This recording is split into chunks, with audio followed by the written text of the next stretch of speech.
আচ্ছা, এবার দেখো, এবার আমরা দেখছি how to pass a string to a function.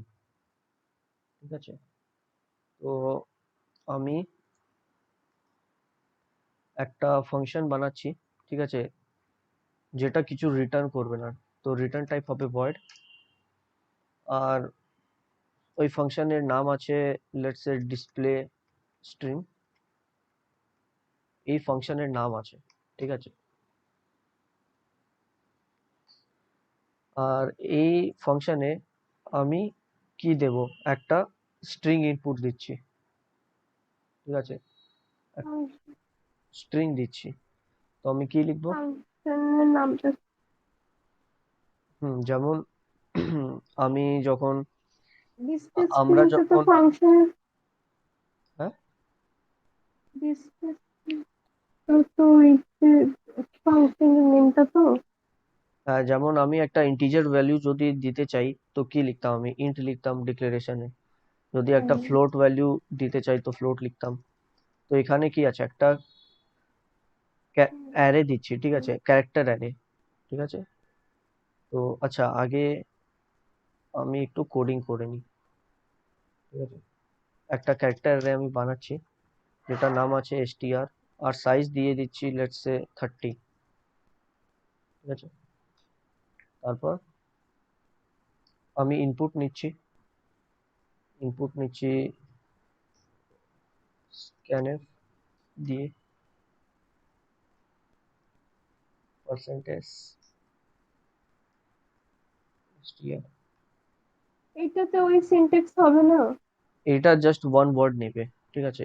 যদি আমি more than one word separated by spaces নিতে চাই, তাহলে আমি এরকম লিখে দেবো ব্যাকস্ল্যাশে, ঠিক আছে। তারপর আমি কল করব একটা, আচ্ছা, রিটার্ন জিরো লাস্টে লিখে দিই, রিটার্ন জিরো।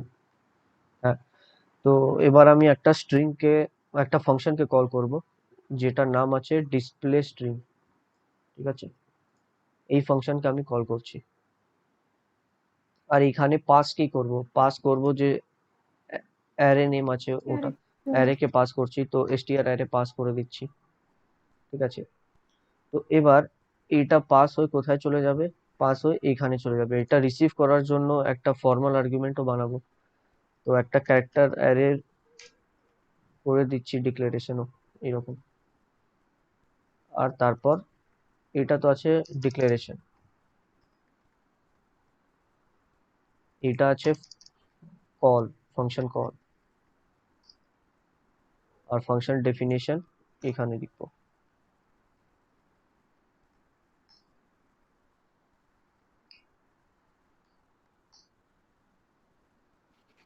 ডেফিনেশনে ওইটা আমি জাস্ট বুঝলাম না।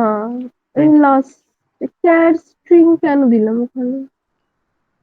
আরে ক্যারেক্টার অ্যারে আছে তো, তাই জন্য তো ক্যার স্ট্রিং দিয়েছি। এখানে ক্যার স্ট্রিং আমি কেন দিয়েছি, বিকজ এটা একটা ক্যারেক্টার অ্যারে আছে। যখন আমরা একটা ইন্টিজার টাইপের নাম্বার দিতাম, তো আমরা হ্যাঁ ইন্ট লিখ হ্যাঁ বুঝে গেছি। ইন্ট এ এরকম লিখতাম না। হ্যাঁ হ্যাঁ, তো এখানে তো একটা ক্যারেক্টার অ্যারে দিচ্ছি আমি, তাই জন্য এরকম লিখছি, একটা ক্যারেক্টার, তারপর অ্যারে, এটা ফর্মাল আর্গুমেন্ট আছে। আর এই স্ট্রিং যা পাস হচ্ছে এটা আছে অ্যাকচুয়াল আর্গুমেন্ট। প্রিন্ট এফ, আচ্ছা, জাস্ট প্রিন্ট করে দিচ্ছি string output,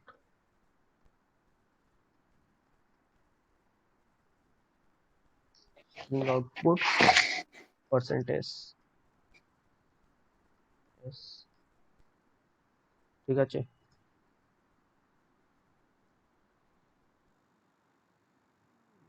S was not declared, আচ্ছা সরি, S না str, হুম, ঠিক আছে।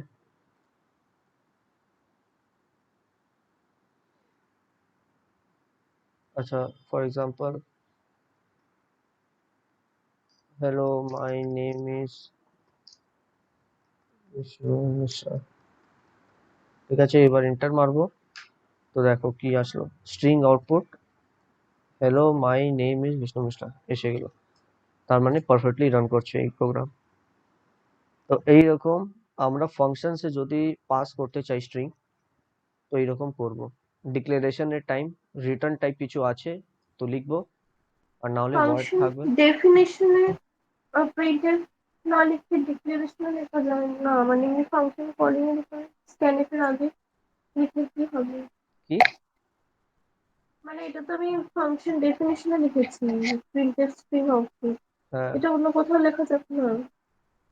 কেন যাবে না? আরে আমি যেখানে খুশি লিখতে পারি। আমি যদি শুধু মেন ফাংশনে প্রিন্ট করাতে চাই তাহলে ফাংশন বানাবোই না কিছু।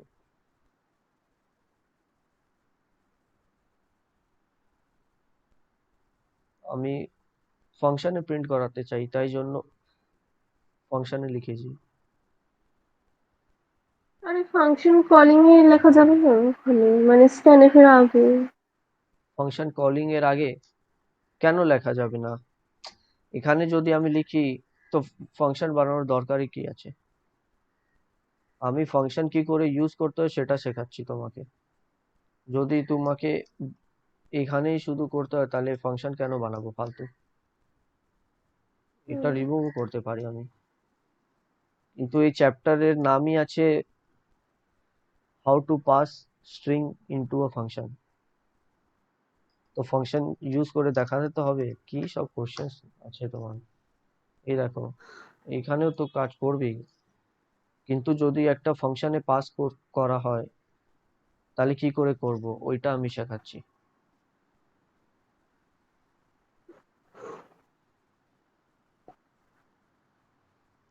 আচ্ছা, তারপর কিছু প্রি ডিফাইন্ড ফাংশনস আছে এবার স্ট্রিং এ। এই দেখো, এইসব ফাংশনস আছে string lane, string copy, string cat, ঠিক আছে? এই অনেকগুলো ফাংশনস আছে, আমি কিছু দেখে দিচ্ছি, বাকি সব তুমি নিজে দেখবে। আচ্ছা, আমি কিছু ফেমাস ফেমাস যে ইম্পর্টেন্ট আছে ওসব দেখিয়ে দিচ্ছি।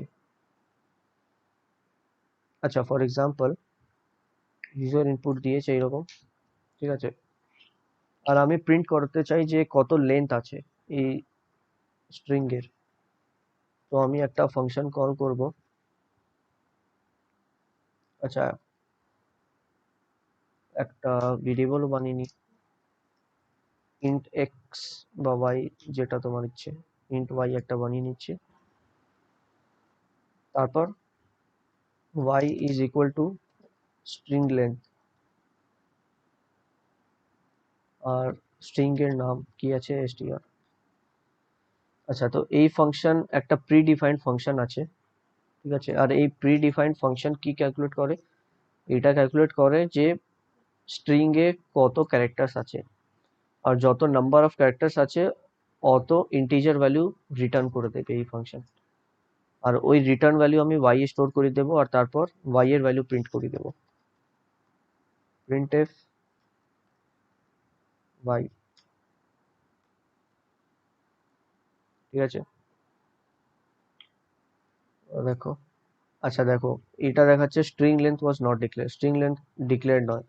তো এটা একটা হেডার ফাইল আছে যেখানে স্ট্রিং স্টোর থাকে, stdio.h এ নয়। তো ওই হেডার ফাইলের নাম কি আছে?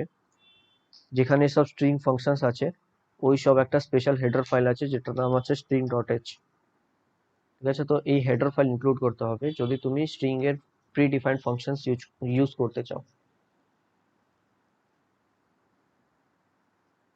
ঠিক আছে? এবার আমি লিখেছি বিষ্ণু।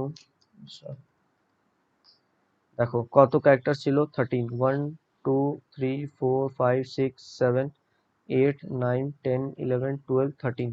তো প্রিন্ট কি হচ্ছে 13, ঠিক আছে? এটা স্ট্রিং লেন্থ বার করার জন্য হয়। আচ্ছা, আমি যদি স্ট্রিং কপি করতে চাই, ঠিক আছে, তাহলে কি করব? ফর এক্সাম্পল, একটা স্ট্রিং আছে,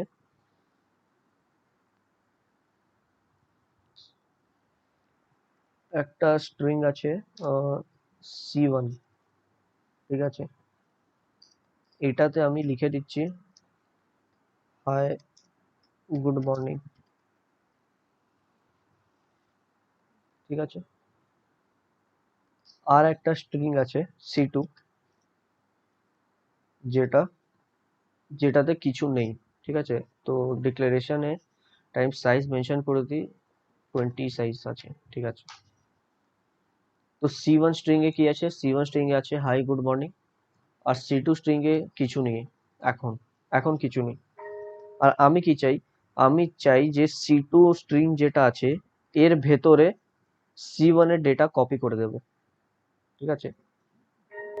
তো এটা কি করে করব, একটা প্রিডিফাইন্ড ফাংশন আছে string copy, strcpy, string copy function, ঠিক আছে। স্ট্রিং কপি ফাংশনে কি লিখবো, যেখানে যেই স্ট্রিং এ আমি স্টোর করাতে চাই সেটা ফার্স্ট লিখবো C2, কমা, আর যেটার ভ্যালু কপি করাতে চাই C1 এর কপি করাতে চাই, তো এখানে লিখবো C1, ব্যাস হয়ে গেল, এটা সিনট্যাক্স আছে।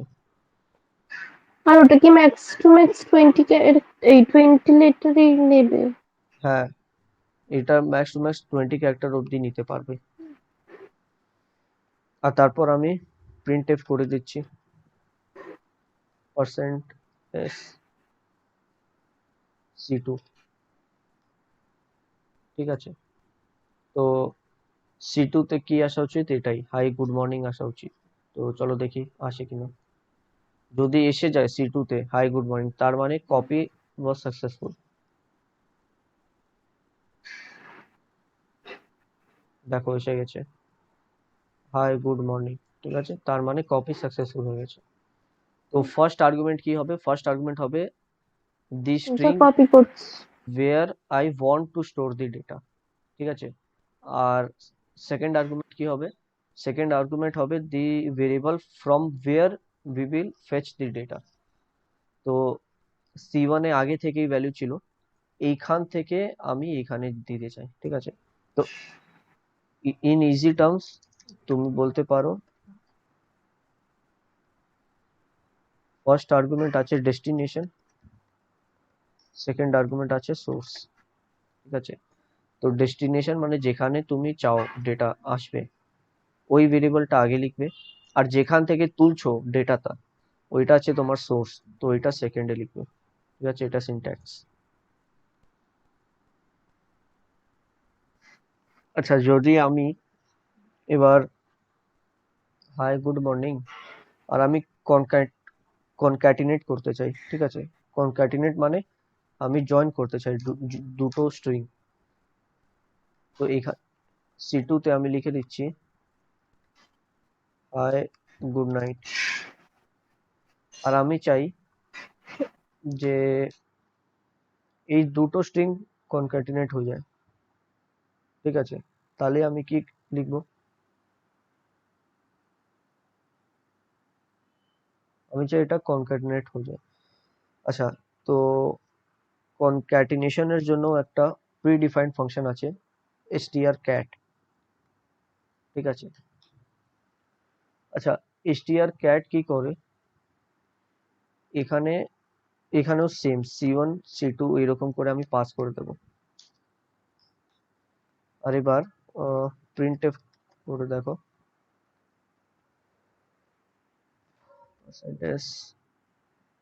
%c1, ঠিক আছে। তো C2 স্ট্রিং, দেবো না, ওখানে তো আমি একটা দাঁড়াও, আহ, স্ট্রিং ক্যাট C1 C2 মানে কি হয়, এটার মানে হয় যে C1 এর ডেটা তো থাকবেই, কিন্তু C2 ডেটাও কপি করে দাও C1 এ, ঠিক আছে। তো C1 এ কি আছে, C1 এ অ্যাকচুয়ালি আছে C1 প্লাস C2 ডেটা, ঠিক আছে। আর আচ্ছা, এটা আগে দেখো, এই দেখো কি প্রিন্ট হলো, high good morning hi good night, তার মানে C1 এ কি আছে C1 প্লাস C2। আচ্ছা, কিন্তু C2 তে কি আছে,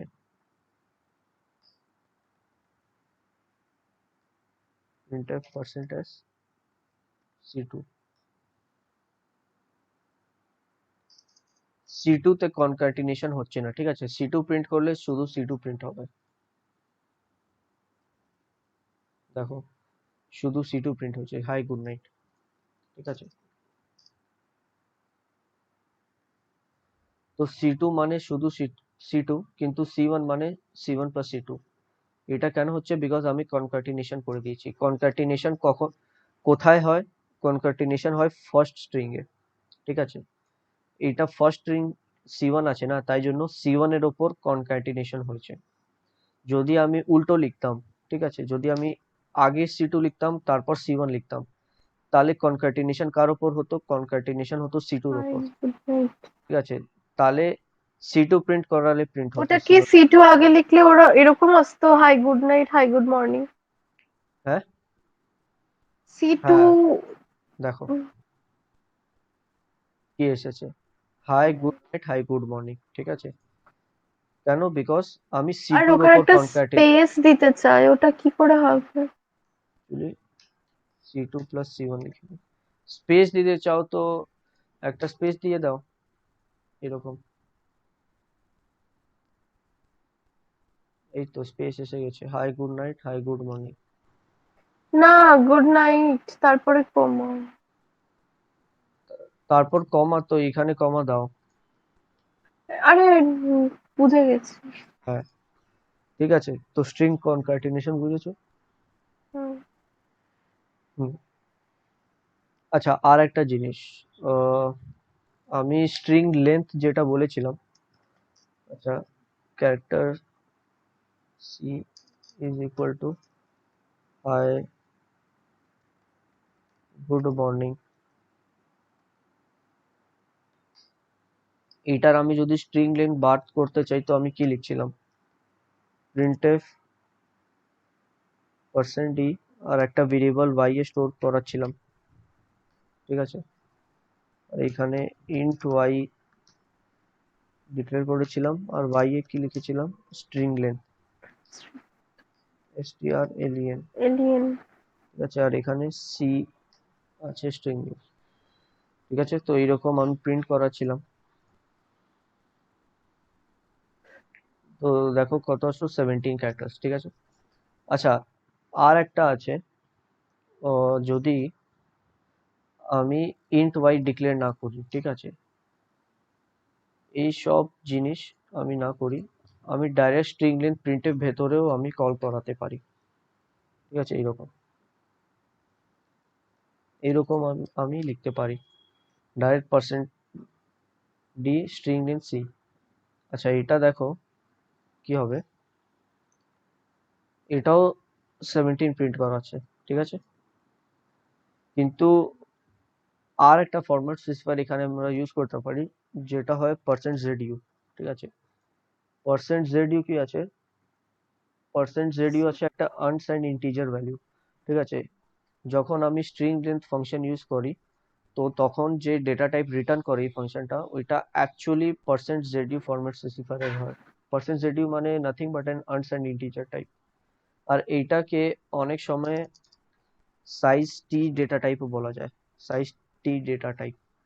percent Z U format specifier মানে সাইজ টি ডেটা টাইপ, যেমন ইন্ট একটা ডেটা টাইপ, ফ্লোট একটা ডেটা টাইপ। ঠিক আছে, ওই রকমই এটা তো ইন্টার সাইজ টিও ক্যারেক্টার একটা। এসবের সাইজ বের করার জন্য ইউজ করেছিলাম পার্সেন্টেজ। হ্যাঁ, এটা তো সেই জেডিও ইউজ করেছিলাম ওই তোমার তুমি একদম সাইজ ফার্স্ট অফ। ক্লাসে একবার জিজ্ঞেস করেছিলে যে পার্সেন্ট জেড হ্যাঁ ইউ কি আছে। হ্যাঁ। হ্যাঁ, তো পার্সেন্ট জেড ইউ করলেও এরকমই আসবে। পার্সেন্ট জেড ইউ আছে সাইজ টি ডেটা টাইপ। এইটা অ্যাকচুয়াল যে স্ট্রিং লেন্থ রিটার্ন করে যে ডেটা টাইপ, ওইটার অ্যাকচুয়াল ডেটা টাইপ এইটাই হয়, সাইজ টি। কিন্তু আমরা ইন্টে লিখে ওইটা টাইপকাস্ট করে দিচ্ছি। ঠিক আছে, ওইটা কোনো বড় ব্যাপার না। ঠিক আছে, চাইলে তুমি পার্সেন্ট জেড ইউ ইউজ করতে পারো। তো এটাই হচ্ছে। আচ্ছা, তারপর আর একটা ফাংশন, যেমন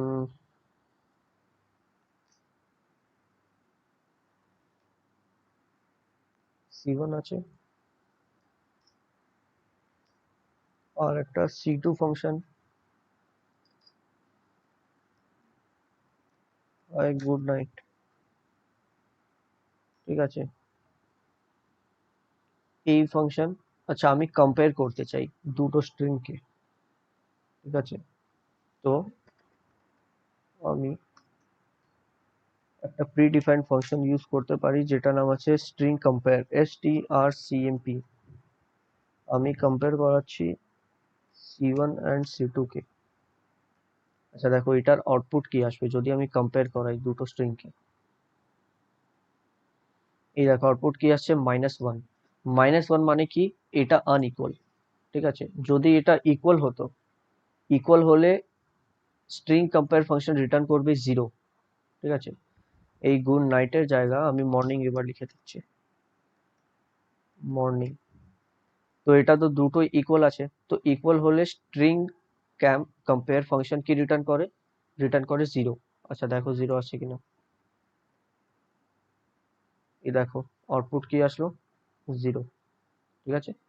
আর যদি ইকুয়াল না হয় তাহলে -1 রিটার্ন করে দেবে, মাইনাস। ঠিক আছে? তো মানে এটার কি এই নন দুটোই জিরো মানে ভ্যালু। কম্পেয়ার করলে কি এই দুটোই আসবে, মানে একটা মানে নট হ্যাঁ ইকুয়াল হলে -1 আর ইকুয়াল নট হলে? ইকুয়াল, হ্যাঁ দেখো এটাও নট ইকুয়াল আছে, ঠিক আছে? এবার যদি আমি কম্পেয়ার করাই, দেখো আবার 1, তার মানে যখন নট ইকুয়াল হবে তাহলে নন জিরো ভ্যালু আসবে, ঠিক আছে? কিন্তু 0 আসবে না, নন জিরো আসবে, ঠিক আছে? -1 জরুরি না যে আসবে, জাস্ট একটা নন জিরো ভ্যালু আসবে, মানে 0 কিন্তু আসবে না, ঠিক আছে? এটাতেও 1, ঠিক আছে? তো 0 কখন আসবে, 0 আসবে যখন ইকুয়াল হবে, আর নন ইকুয়াল হলে নন জিরো ভ্যালু আসবে, ব্যাস। এটা মনে রাখবে, ইকুয়াল মানে 0, নন ইকুয়াল মানে নন জিরো। আর নন জিরো -1 হতে পারে, 1 আসতে পারে, যা খুশি আসতে পারে, ঠিক আছে? আচ্ছা আর একটা ফাংশন আছে স্ট্রিং রিভার্স। আমি এই স্ট্রিং কে রিভার্স করাতে চাই, ঠিক আছে? তো রিভার্স করানোর জন্য একটা আছে predefined function string rev, string reverse. এই c1 কে রিভার্স করে দেবে। আচ্ছা ফরম্যাট স্পেসিফায়ার তাহলে %s হবে, দেখো এই দেখো পুরো রিভার্স হয়ে গেল। হাই গুড মর্নিং ছিল, তো এটা পুরো রিভার্স করে দিয়েছে স্ট্রিং কে, যেমন একটা মিরর আছে ওই রকম, ঠিক আছে? String reverse. আর সিপিডি করতে পারবে না রিপোর্ট, মানে গুড নাইট, মানে শোনা যাচ্ছে দুটোই না আছে। কিছু, মিউট মিউট রাখো, পরে জিজ্ঞেস করে নেবে। আচ্ছা আর একটা ফাংশন আছে স্ট্রিং লোয়ার বলে, ঠিক আছে? String LWR, string lower. আচ্ছা ফর এক্সাম্পল কিছু ক্যাপিটাল লেটার্স আছে আমার স্ট্রিং এ, তো স্ট্রিং লোয়ার ফাংশন কল করলে কি হয়, এটা রিটার্ন করবে সমস্ত স্ট্রিং ইন লোয়ার ক্যাপস, ঠিক আছে? দেখো সমস্ত জিনিস লোয়ার ক্যাপসে চলে এসেছে। আচ্ছা এইরকমই আপার ক্যাপসও হয়, সেটা আছে ইউপিআর, স্ট্রিং ইউপিআর। এইটা করলে সমস্ত স্ট্রিং আপার ক্যাপসে চলে আসবে,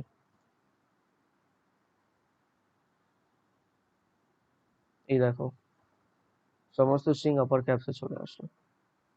তাহলে এই হচ্ছে কয়েকটা functions, pre defined function string এর, এটা তুমি ইউজ করতে পারো প্রোগ্রামিং এর সময়, সুবিধা হয়, ঠিক আছে? ম্যানুয়ালিও করতে পারি আমরা আচ্ছা পর বলছি আপার, যে কিন্তু ওটা একটু কোনো কোডিং। একটা সেন্টেন্স থেকে একটা ওয়ার্ড খুঁজতে চাইছি, ওটা কি করব? ওইটা আমরা করতে পারি, তুমি ওইটাই একটা অ্যাসাইনমেন্ট দেবো তোমাকে, ঠিক আছে? ওইটাই তোমাদের অ্যাসাইনমেন্ট আছে। আরে আপনি বলে দিন তারপরে করবো আসলে। না আমি যে কটা পড়েছি ওইটার মধ্যে একটা লজিক বানাও, ঠিক আছে? আর ফাইন্ড করো। আর ওটা কোন পজিশনে আছে, মানে ধরো হ্যাঁ, 5টা ওয়ার্ড, তো আমি 3 নাম্বার পজিশন খুঁজতে চাইছি। তো এইটার জন্য কি লজিক লাগাবে এটা তুমি ভাববে, এটা একটা অ্যাসাইনমেন্ট দিয়ে দেবো, হ্যাঁ। ঠিক আছে? স্ট্রিংস এত অব্দিই আছে। এটা এবার আছে পয়েন্টার্স। তো তো এটা পয়েন্টার্স তো এখন পড়া হয়নি, তো এখন স্ট্রিংস এত অব্দি আছে।